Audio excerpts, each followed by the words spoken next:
यहूदियों के विनाश का हामान द्वारा षड्यंत्र। अध्याय 3। इन बातों के बाद राजा शयश ने अगागी हम्मदाता के पुत्र हामान को उच्च पद दिया और उसको महत्व देकर उसके लिए उसके साथी हाकिमों के सिंहासनों से ऊंचा सिंहासन ठहराया। राजा के सब कर्मचारी जो राजभवन के फाटक में रहा करते थे, वे हामान के सामने झुककर दंडवत किया करते थे, क्योंकि राजा ने उसके विषय ऐसी ही आज्ञा दी थी। परंतु मोर्दके ने ना तो झुकता था और ना उसको दंडवत करता था। तब राजा के कर्मचारी जो राजभवन के फाटक में रहा करते थे, उन्होंने मोर्दके से पूछा, तू राजा की आज्ञा का क्यों उल्लंघन करता है? जब वे उससे प्रतिदिन ऐसा ही कहते रहे और उसने उनकी एक न मानी, तब उन्होंने ये देखने की इच्छा से कि मोर्दके की ये बात चलेगी कि नहीं, हामान को बता दिया। उसने उनको बता दिया था कि मैं यहूदी हूँ। जब हामान ने देखा कि मोर्दके नहीं झुकता और ना मुझको दंडवत करता है, तब हामान बहुत ही क्रोधित हुआ। उसने केवल मोर्दके पर हाथ उठाना अपनी मर्यादा से कम जाना, क्योंकि उन्होंने हामान को ये बता दिया था कि मोर्दके किस जाति का है। इसलिए हामान ने शयश के साम्राज्य में रहने वाले सारे यहूदियों को भी मोर्दके की जाति जानकर नष्ट कर डालने की युक्ति निकाली। राजा शयश के 12वें वर्ष के निसान नामक पहले महीने में हामान ने अदार नामक 12वें महीने तक के एक दिन और एक महीने के लिए पूर अर्थात चिट्ठी अपने सामने डलवाई।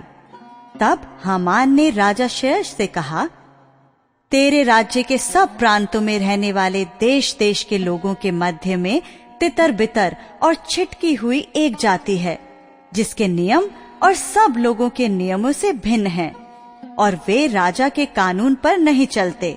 इसलिए उन्हें रहने देना राजा को लाभदायक नहीं है। यदि राजा को स्वीकार हो तो उन्हें नष्ट करने की आज्ञा लिखी जाए, और मैं राजा के भंडारियों के हाथ में राज भंडार में पहुंचाने के लिए 10,000 किक्कार चांदी दूंगा। तब राजा ने अपनी अंगूठी अपने हाथ से उतारकर अगागी हम्मदाता के पुत्र हामान को, जो यहूदियों का बैरी था, दे दी। और राजा ने हामान से कहा, वो चांदी तुझे दी गई है और वे लोग भी, ताकि तू उनसे जैसा तेरा जी चाहे वैसा ही व्यवहार करे। यूं उसी पहले महीने के 13वें दिन को राजा के लेखक बुलाए गए, और हामान की आज्ञा के अनुसार राजा के सब अधिपतियों और सब प्रांतों के प्रधानों और देश देश के लोगों के हाकिमों के लिए चिट्ठियां एक एक प्रांत के अक्षरों में और एक एक देश के लोगों की भाषा में राजा शयश के नाम से लिखी गईं, और उनमें राजा की अंगूठी की छाप लगाई गई। राज्य के सब प्रांतों में इस आशय की चिट्ठियां हरकारों के द्वारा भेजी गईं कि एक ही दिन में अर्थात अदार नामक 12वें महीने के 13वें दिन को क्या जवान, क्या बूढ़ा, क्या स्त्री, क्या बालक, सब यहूदी मार डाले जाएं, नष्ट किए जाएं, और उनका सत्यानाश किया जाए, और उनकी धन संपत्ति लूट ली जाए। उस आज्ञा के लेख की नकलें सब प्रांतों में खुली हुई भेजी गईं कि सब देश के लोग उस दिन के लिए तैयार हो जाएं। ये आज्ञा शूशनगढ़ में दी गई थी, और हरकारे राजा की आज्ञा से तुरंत निकल गए। राजा और हामान तो दाख मधु पीने बैठ गए, परंतु शूशन नगर में घबराहट फैल गई। मोर्दके का एस्तर से सहायता मांगना।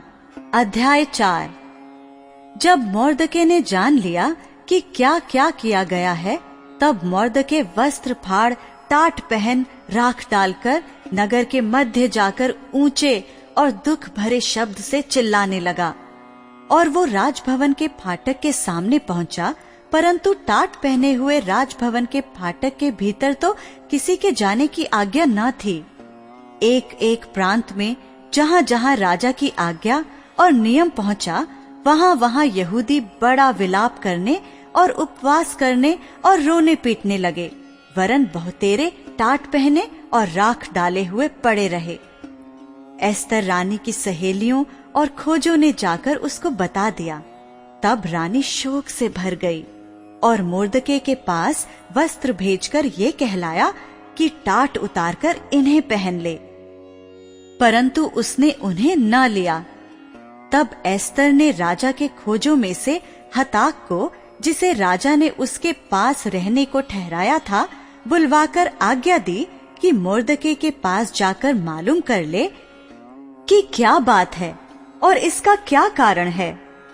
तब हताक नगर के उस चौक में, जो राजभवन के फाटक के सामने था, मोर्दके के पास से निकल गया। मोर्दके ने उसको सब कुछ बता दिया कि मेरे ऊपर क्या क्या बीता है, और हामान ने यहूदियों का नाश करने की अनुमति पाने के लिए राजभंडार में कितनी चांदी भर देने का वचन दिया है, ये भी ठीक ठीक बतला दिया। फिर यहूदियों का विनाश करने की जो आज्ञा शूशन में दी गई थी, उसकी एक नकल भी उसने हताक के हाथ में एस्तर को दिखाने के लिए दी और उसे सब हाल बताने और ये आज्ञा देने को कहा कि भीतर राजा के पास जाकर अपने लोगों के लिए गिड़गिड़ाकर विनती करे। तब हताक ने एस्तर के पास जाकर मोर्दके की बातें कह सुनाई। तब एस्तर ने हताक को मोर्दके से ये कहने की आज्ञा दी, राजा के सब कर्मचारियों वरन राजा के प्रांतों के सब लोगों को भी मालूम है कि क्या पुरुष क्या स्त्री कोई क्यों न हो जो आज्ञा बिना पाए भीतरी आंगन में राजा के पास जाएगा, उसके मार डालने ही की आज्ञा है। केवल जिसकी ओर राजा सोने का राजदंड बढ़ाए वही बचता है। परंतु मैं अब 30 दिन से राजा के पास नहीं बुलाई गई हूँ। एस्तर की ये बातें मोर्दके को सुनाई गईं। तब मोर्दके ने एस्तर के पास ये कहला भेजा, तू मन ही मन ये विचार ना कर कि मैं ही राजभवन में रहने के कारण और सब यहूदियों में से बची रहूंगी, क्योंकि जो तू इस समय चुपचाप रहे तो और किसी न किसी उपाय से यहूदियों का छुटकारा और उद्धार हो जाएगा, परंतु तू अपने पिता के घराने समेत नष्ट होगी। क्या जाने तुझे ऐसे ही कठिन समय के लिए राजपद मिल गया हो। तब एस्तर ने मोर्दके के पास ये कहला भेजा, तू जाकर शूशन के सब यहूदियों को इकट्ठा कर और तुम सब मिलकर मेरे निमित्त उपवास करो। 3 दिन रात ना तो कुछ खाओ और ना कुछ पियो। मैं भी अपनी सहेलियों सहित उसी रीति उपवास करूंगी, और ऐसी ही दशा में मैं नियम के विरुद्ध राजा के पास भीतर जाऊंगी, और यदि नष्ट हो गई तो हो गई। तब मोर्दके चला गया और एस्तर की आज्ञा के अनुसार ही उसने किया।